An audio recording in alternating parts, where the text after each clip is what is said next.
చాలా మంది పేషెంట్స్ పక్షవాతం వచ్చిన తర్వాత 6 నెలల తర్వాత 1 ఇయర్ తర్వాత వచ్చి సార్ మమ్మల్ని మంచిగా చేయండి అంటున్నారు.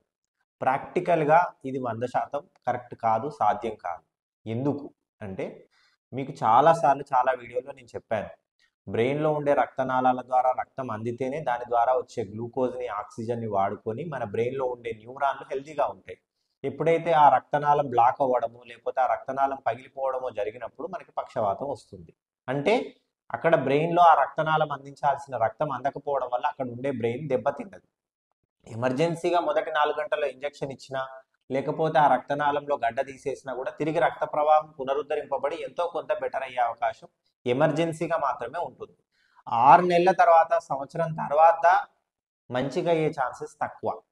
ఇప్పుడు చాలా మంది క్వశ్చన్ ఏంటంటే అలాంటప్పుడు ఇన్ని మందులు ఎందుకు? మీరు ఎందుకు ఇస్తున్నారు ఇన్ని మందులు అని అడుగుతున్నారు. చాలా మంచి క్వశ్చన్. మీకు అదే పొలం అండి, పొలం అదే. కానీ ఒక మడి ఎండిపోయింది, మిగిలిన మడులు ఎండిపోవడానికి రెడీగా ఉన్నాయి. అంటే రక్తాన్ని పలచగా ఉంచుకోవాలి, మీ బీపీ, షుగరు, కొలెస్ట్రాల్ కంట్రోల్లో పెట్టుకోవాలి, మీ స్మోకింగ్, ఆల్కహాల్కి దూరంగా ఉండాలి.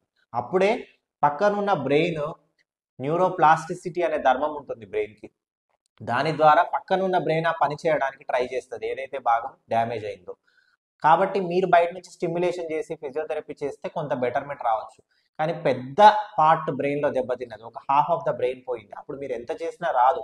చాలా మంది 1 ఇయర్ తర్వాత వచ్చి ఏదైనా చేయండి అంటే మేము ఏం చేయలేమండి, కొంత ఫిజియోథెరపీ చేసుకొని బీపీ, షుగర్, కొలెస్ట్రాల్లో కంట్రోల్లో పెట్టుకోండి అంటే హెల్ప్లెస్గా చూస్తున్నారు మమ్మల్ని. నిజానికి ఇది నిజం, మీరు అర్థం చేసుకోవాలి. Thank you.